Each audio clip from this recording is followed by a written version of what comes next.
रात का समय था और लाल चंदन के जंगल में अनीशा और मयंक चोरी कर रहे थे।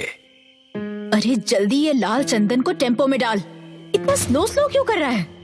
अगर तू जल्दी से कर सकती है तो तू ही कर लेना, तू ही उठा ले। एक तो इतनी मेहनत कर रहा हूँ, ऊपर से तुम्हारे नखरे भी सुनूं मैं। मयंक लाल चंदन को टेम्पो में डाल रहा था कि तभी उन्हें एक अजीब आवाज सुनाई दी। ऐसी आवाज जैसे कोई उनके पास भागा चला आ रहा हो। ऐसा लगा कि कोई हमारी तरफ भाग कर आ रहा है। मुझे नहीं लगता हमें यहाँ और थोड़ी देर भी रुकना चाहिए। चलो मयंक, टेम्पो में बैठो। भाग कर जाओगे कहाँ? मेरे होते हुए लाल चंदन ले जाओगे कहाँ? कौन कौन हो तुम? मेरा नाम पुष्पा है। पुष्पा नाम सुनकर अनीशा और मयंक वहीं सुन्न रह गए। पुष्पा जी, हमें माफ कर दीजिए। हम आगे से कभी ऐसा नहीं करेंगे। हमें माफ कर दो। हमें लगा कि ये बात सिर्फ अफवाह है कि आप इस जंगल की रक्षा कर रहे हैं, मगर ये सच है। हम दोनों को माफ कर दीजिए। हमें जाने दीजिए, हमें जाने दीजिए। तुम्हारे गुनाहों की कोई माफी नहीं है। पुष्पा के दोनों हाथों में लाल चंदन के सिकल आ जाते हैं। इन लाल चंदन के पेड़ों में मेरा खून है और इन्हें तुम सभी का खून चखाऊंगा। नहीं नहीं नहीं। पुष्पा उनके शरीर से उनका मांस निकालकर उन्हें लाल चंदन के पेड़ पर लटका देता है। अगली सुबह होती है। गांव वाले जब जंगल में आकर उस दृश्य को देखते हैं तो उनकी रूह कांप जाती है। थोड़ी ही देर में वहां पर पुलिस की वैन भी आ जाती है। इंस्पेक्टर शुक्ला और पराग एक दूसरे से बात करते हैं। अरे यार, जब से ट्रांसफर हुआ है ये तीसरा मर्डर केस। जो भी है, लेकिन ये बहुत भयानक तरीके से लोगों को मारता है। जितनी भी लाशें अभी तक मिली हैं सभी को इसी तरीके से मारा गया है।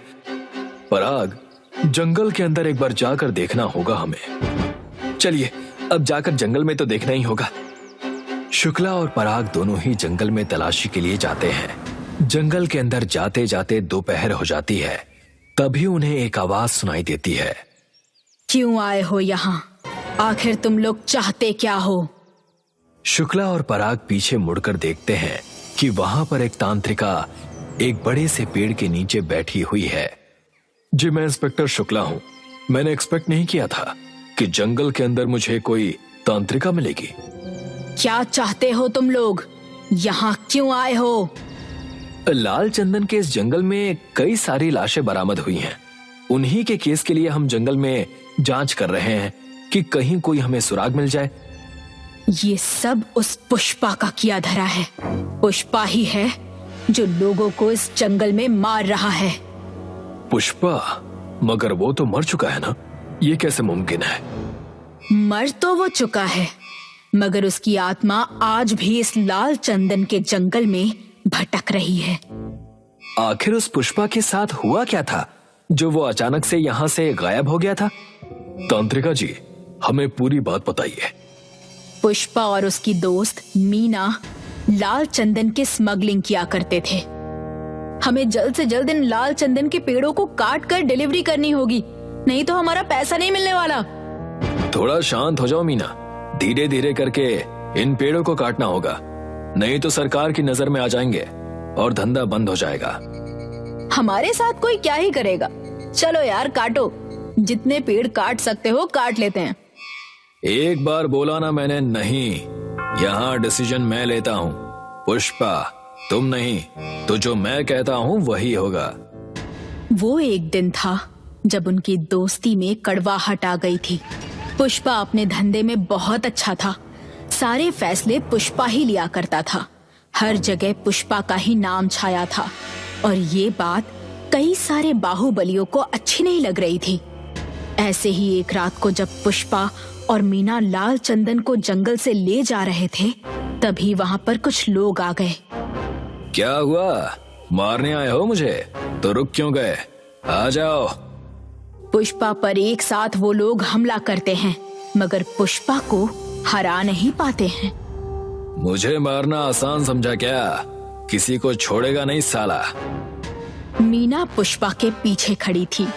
मीना ने अपना खंजर निकाला और सीधा जाकर पुष्पा की पीठ पर मार दिया। मीना, क्यों? ये लोग नहीं मार सकते, मगर मैं तो मार सकती हूँ। इन लोगों को मैंने ही यहाँ बुलाया है। क्या कह रहा था? सारा डिसीजन मैं ही लेता हूँ। अब लेते रहना डिसीजन। अब तेरा साम्राज्य मेरा है, मीना का। पुष्पा जमीन पर गिर जाता है और बाकी लोग वहां से चले जाते हैं।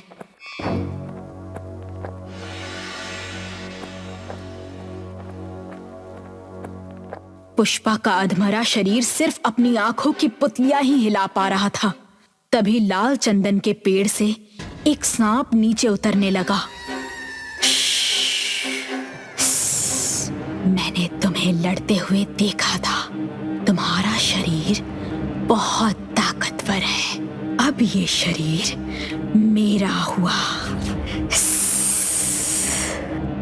सांप उसके शरीर में चली जाती है और पुष्पा एक बार फिर अपने पैरों पर खड़ा हो जाता है।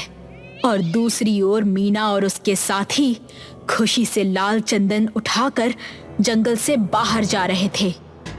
तुम लोग मिलकर एक इंसान को नहीं मार पाए। आखिर वो काम भी मुझे ही करना पड़ा। मीना जी, आपको अपने सामने कोई दिखाई दे रहा है? पुष्पा उनके सामने खड़ा हो जाता है। उसे देखकर उन लोगों के पसीने छूट जाते हैं। पुष्पा, तुम कैसे? मरने का दुख नहीं हुआ मुझे, जितना दुख मुझे इस बात से हुआ कि जिस पर मैंने इतना भरोसा किया, बचपन से साथ में रखा, उसी ने मुझे धोखा दिया। अब तुम लोगों का सफर यहीं खत्म हो जाएगा। हमारी इसमें कोई गलती नहीं है। सब हमें इस मीना ने करने के लिए कहा था। पुष्पा के हाथों में लाल चंदन के दरांदी आ जाते हैं और पुष्पा उस आदमी की दोनों आंखों में उस दरांदी को घुसा देता है। पुष्पा, नहीं, प्लीज मुझे माफ कर दो। मैं आगे से कभी ऐसा नहीं करूंगी। प्लीज, मैं तुम्हारी दोस्त हूँ ना पुष्पा। दोस्त? मुझे मारने के बाद तुम्हें दोस्ती याद आ रही है? तुम्हारा भी खात्मा होगा। पुष्पा वहां सबको मार देता है। उनके शरीर का मांस निकालकर उन्हें पेड़ पर टांग देता है और तब से वो इस लाल चंदन के जंगल में रह रहा है। अगर ऐसा है तो हम उसे कैसे मार सकते हैं? उसे हम मार भी सकते हैं कि नहीं? हाँ, बिल्कुल मार सकते हैं। उसके अंदर एक शैतानी सांप छुपा हुआ है। उसे उस पुष्पा के शरीर से बाहर लाना होगा। उसे हम बाहर कैसे लेकर आए? उसे बाहर लाने के लिए तुम लोगों को चंदन की लकड़ी जमा करके उसका एक घेरा बनाना होगा। जैसे ही पुष्पा उस घेरे के अंदर आ जाएगा, उन लकड़ियों को जला देना। और दूसरी योजना ये है कि तुम उसे कैद कर दो कि वो हिल भी ना पाए। आपका बहुत बहुत धन्यवाद। अब आगे हम संभाल लेंगे। शुक्ला और पराग वहां से निकल जाते हैं।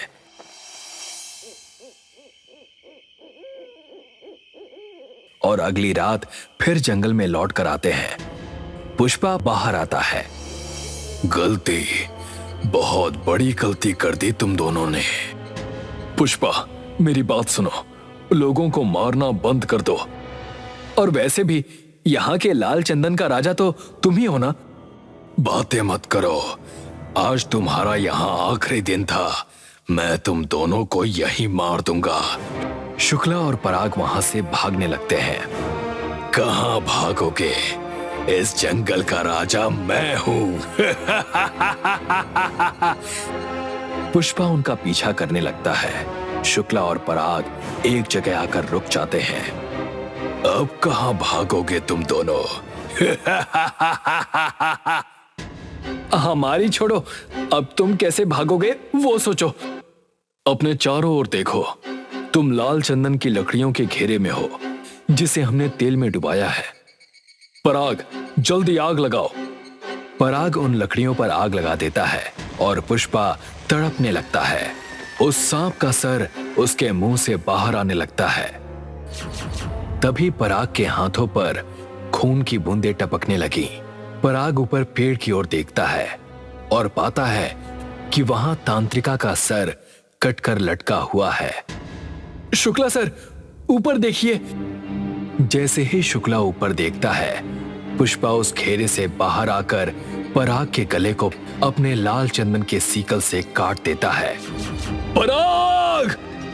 शुक्ला वहां से भागकर एक लाल चंदन को काटने वाली फैक्ट्री में चला जाता है और फिर वहां पर पुष्पा भी आ जाता है। अब कहां भागोगे तुम? पीछे दीवार है और सामने मैं। तुम्हें क्या लगा वो तांत्रिका तुम्हारी मदद करेगी? कुछ काम नहीं आएगा। गलत किया तुमने पुष्पा, गलत किया। मेरे दोस्त पराग को नहीं मारना चाहिए था तुम्हें। शुक्ला फैक्ट्री में लगे एक स्विच को दबाता है और अचानक से उस जगह एक गड्ढा हो जाता है और पुष्पा उसमें गिर जाता है और कई सारी लाल चंदन की लकड़ियां उसके ऊपर गिर जाती हैं। उसके बाद शुक्ला हाथ में लाइटर लिए पुष्पा को आवाज लगाता है। मैंने और पराग ने मिलकर प्लान ए और प्लान बी बनाया था। अगर एक काम ना करे तो दूसरा तो करेगा ही। माना पुष्पा, तुम मर नहीं सकते, मगर तुम कैद तो हो सकते हो। कितने दिन, कितने महीने, कितने साल मैं यहाँ रहूंगा? कभी तो बाहर आऊंगा। मैं तब तुम्हारे चौखट पर दस्तक दूंगा। शुक्ला, आ जाना। मैं भी तुम्हारा इंतजार करूंगा और इस बार मैं तुम्हें कैद कर रहा हूं। अगली बार अगर तुम मिले तो मैं तुम्हें मार दूंगा, हमेशा हमेशा के लिए। शुक्ला लाइटर जलाकर उस गड्ढे में डाल देता है और उस गड्ढे को ऊपर से बंद कर देता है और उस फैक्ट्री को भी शुक्ला आग लगा देता है। शुक्ला अगली सुबह जंगल में जाकर पराग और तांत्रिका के शवों का अंतिम संस्कार करता है। वो एक बीच था जहाँ इस समय सन्नाटा पसरा हुआ था। सुमन अपने बॉयफ्रेंड अशोक के साथ रेत पर की आकाश में टिमटिमाते तारों को निहारे जा रही थी। बहुत देर से देख रहा हूँ सुमन, आकाश में टिमटिमाते हुए तारों को निहारे जा रही हो। क्या दिख रहा है तुम्हें? अशोक, मालदीव के समंदर के किनारे बैठकर आकाश कितना सुंदर दिखता है ना। देखो ना, आकाश में चमकते हुए तारे मन को कितनी शांति दे रहे हैं। अब इन आकाश के तारों को देखकर मन को शांति ही देती रहोगी या फिर कॉटेज भी चलोगी? रात के 11 बज रहे हैं, सारे टूरिस्ट यहाँ से चले गए हैं सिवाय हम दोनों के। तुम भी ना अशोक, मेरे साथ 2 मिनट समय बिताने में पता नहीं तुम्हारा क्या चाहता है। मुझे नींद आ रही है सुमन, अब चलो भी ना। कल यहाँ पर दोबारा आएंगे, उसके बाद तुम बैठकर फिर से आकाश को निहारते रहना। अशोक की बात सुनकर सुमन मुस्कुराने लगी। तभी सुमन की नजर अशोक की कलाई के चमकते हुए ब्रेसलेट पर पड़ी। अशोक, तुम्हारी कलाई पर ये ब्रेसलेट देखो ना, कितनी चमक रही है ना? सुमन के कहने पर अशोक अपनी कलाई में पहने उस ब्रेसलेट को देखने लगा। हाँ, तुम सही कह रही हो, ये तो रात के समय बिल्कुल जुगनू की तरह चमक रहा है। अशोक ने इतना कहा ही था कि तभी अचानक बहुत तेज हवा का झोंका अशोक और सुमन के शरीर से टकराया। सुमन ने देखा कि उसका बॉयफ्रेंड अशोक खड़ा हुआ उसे अजीब सी नजरों से घूर रहा था। अशोक का चेहरा देखकर सुमन के गले से एक जोरदार चीख निकल गई। तुम्हारा चेहरा इतना भयानक कैसे हो गया अशोक? तुम्हारी आंखों की पुतलियां बिल्कुल सफेद कैसे पड़ गई? क्या हुआ तुम्हें? सुमन की बात सुनकर भयानक हो चुका अशोक जोर जोर से हंसने लगा। अचानक सुमन का शरीर हवा में 20 फीट ऊंचा लहराकर घूमने लगा। कुछ ही सेकंड्स में सुमन की गर्दन किसी रबड़ की तरह पीछे घूम गई। सुमन की गर्दन के टूटने की आवाज पूरे बीच में गूंज गई। सुमन मृत अवस्था में बीच पर गिर गई। अशोक बड़ी तेजी से समंदर की ओर दौड़ता हुआ गुम हो गया। इस घटना के 2 महीने बाद मालदीव हाईवे पर दिशा बहुत तेजी से कार ड्राइव कर रही थी। दिशा की ड्राइविंग सीट के बगल में बैठा हुआ उसका बॉयफ्रेंड आर्यन दिशा को घूरे जा रहा था। दिशा, अगर तुम कार को थोड़ा स्लो चलाओगी तब भी हम कॉटेज पहुंच जाएंगे। तुम अच्छी तरह से जानते हो आर्यन, मेरे हाथ में जब कार की स्टीयरिंग आती है ना, तो कार की स्पीड अपने आप तेज हो जाती है। पिछली बार भी तुमने ऐसा ही कहा था और अपना एक्सीडेंट कर लिया था, याद है ना? तुम्हारा घुटना 2 महीने बाद सही हो पाया था। और फिर ये इंडिया नहीं है दिशा, मालदीव है। टेंशन मत लो आर्यन, पीछे की सीट पर अर्जुन बैठा है ना, वो किस काम आएगा? अगर मेरी कार से किसी को टक्कर लगती है और पुलिस केस बनता है तो अर्जुन संभाल लेगा, आखिर वो एक पुलिस ऑफिसर जो है। दिशा की बात सुनकर कार के पीछे बैठा हुआ अर्जुन मुस्कुराता हुआ बोला, दिशा, मैं यहाँ का पुलिस वाला नहीं हूँ। क्या फर्क पड़ता है, आखिर हो तो पुलिस वाले ही, और पुलिस वालों को अपनी ड्यूटी, अपना कर्तव्य हर कहीं निभाना आना चाहिए, फिर चाहे वो अपने देश में हो या किसी दूसरे देश में। यकीन मानो दिशा, अगर मैंने तुम्हारी मान ली और मैं अपने कर्तव्य निभाने पर उतर आया तो मुझे अभी और इसी वक्त तुम्हें हथकड़ियां पहनाकर सलाखों के पीछे डालना होगा, क्योंकि कार बहुत ज्यादा तेज ड्राइव करना भी एक क्राइम है। इसमें स्वयं की जान भी जा सकती है और सामने वाले की भी। अर्जुन ने इतना कहा ही था कि तभी दिशा ने एक सुंदर कॉटेज के सामने गाड़ी रोक दी। दिशा, अर्जुन और आर्यन कार से बाहर निकलकर कॉटेज के दरवाजे पर आ गए। अच्छे खासे मूड का सत्यानाश हो गया। यहाँ तो ताला लगा हुआ है और मैं न जाने कब से अशोक का नंबर भी ट्राई कर रहा हूँ, उसका मोबाइल स्विच ऑफ ही आ रहा है।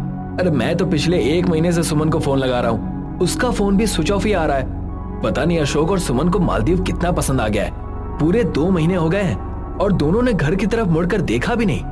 उनके फैमिली वाले भी काफी परेशान हैं आर्यन। मैं तुम दोनों के साथ सिर्फ और सिर्फ सुमन और अशोक के लिए ही आया हूँ, वरना तुम दोनों के साथ मेरा क्या काम। अब तुम दोनों आपस में बहस करना बंद करोगे?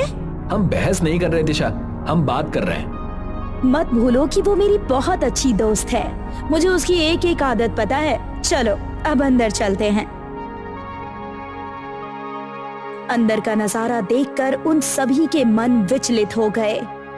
ऐसा लगता है जैसे कि यहाँ पर पिछले 2 महीने से सफाई ही नहीं हुई है।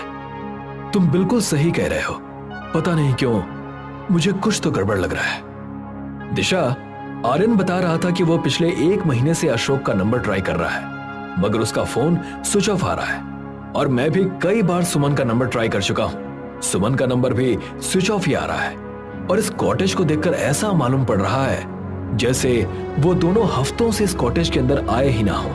और अगर वो यहाँ पर नहीं आए हैं तो फिर कहाँ गए? आर्यन और अर्जुन की बात सुनकर दिशा के चेहरे पर घबराहट झलकने लगी।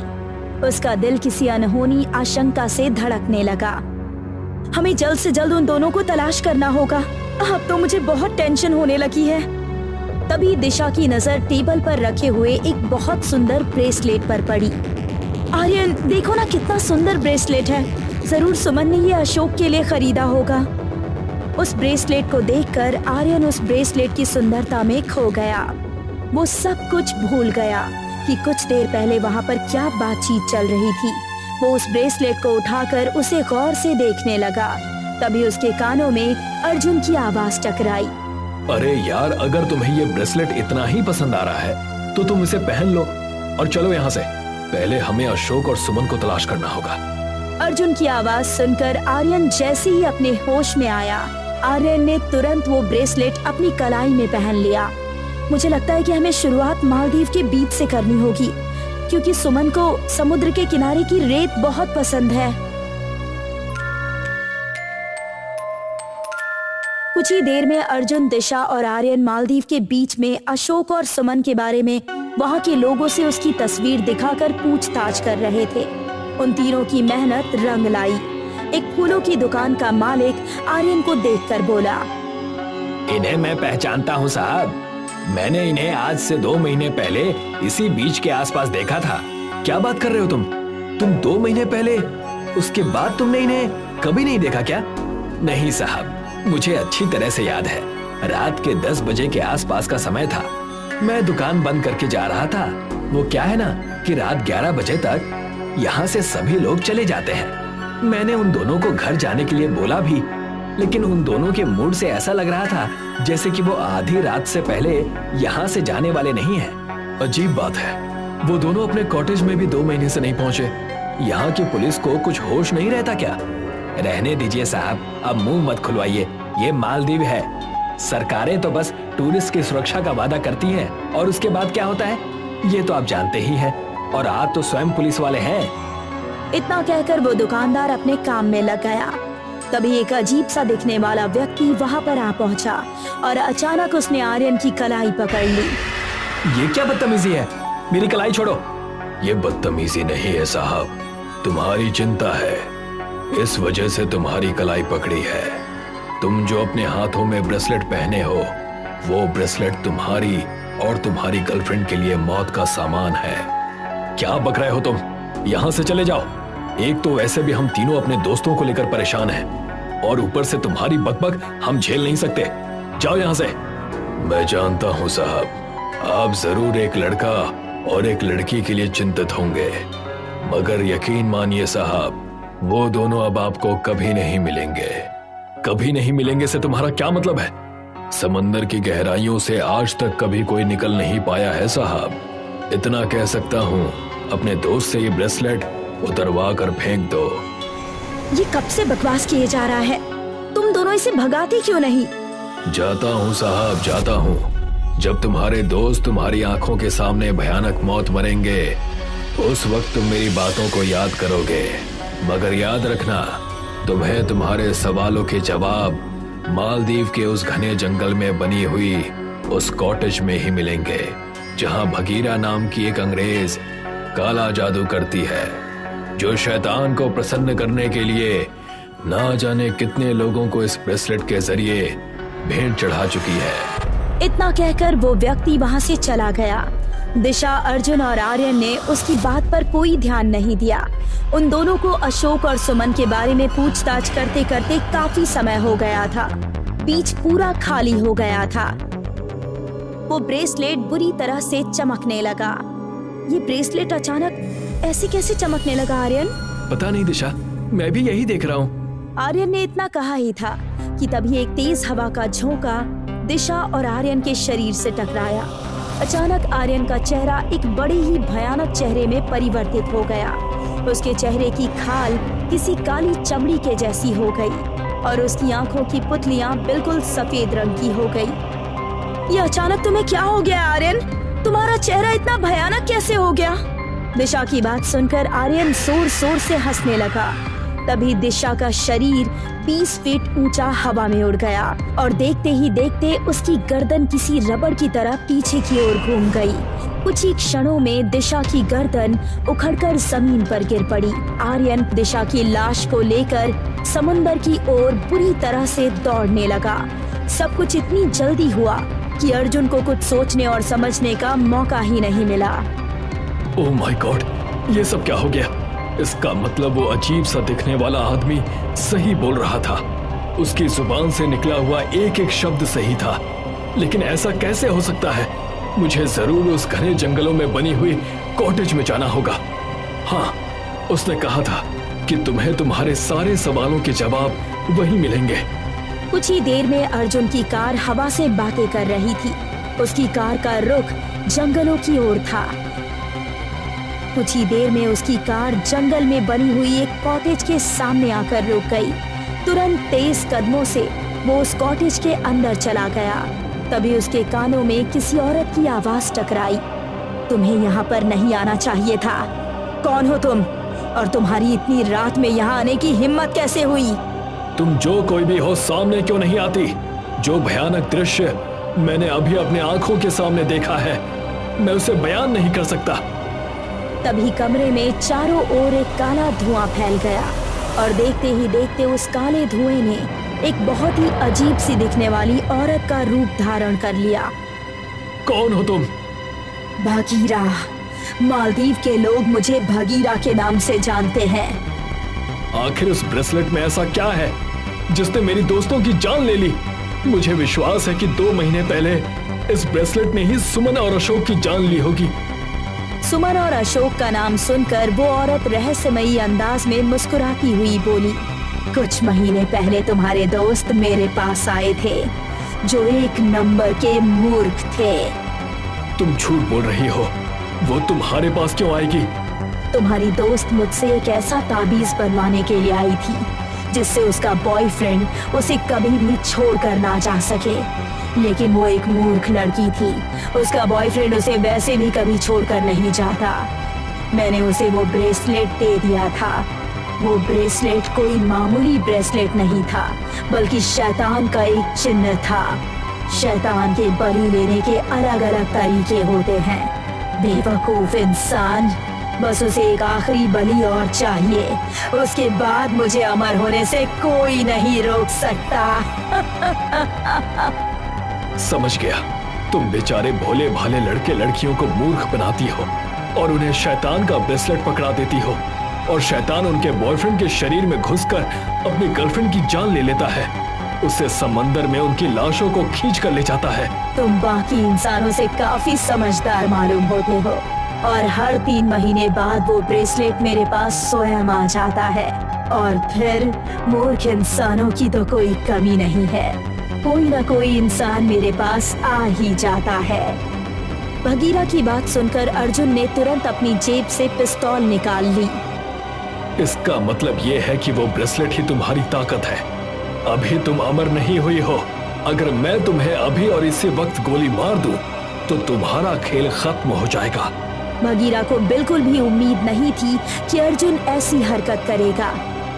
अपनी पिस्तौल नीचे रख लो, तुम गलती कर रहे हो। मैं कोई गलती नहीं कर रहा। तुमने तो इस सुंदर मालदीव को मौत का मालदीव बना दिया है। इतना बोलकर अर्जुन ने पिस्तौल की सारी गोलियां बगीरा के ऊपर चला दी। बगीरा मृत होकर जमीन पर गिर पड़ी और अर्जुन वहां से चला आया। अर्जुन आज भी अपने चारों दोस्तों को याद करता रहता है।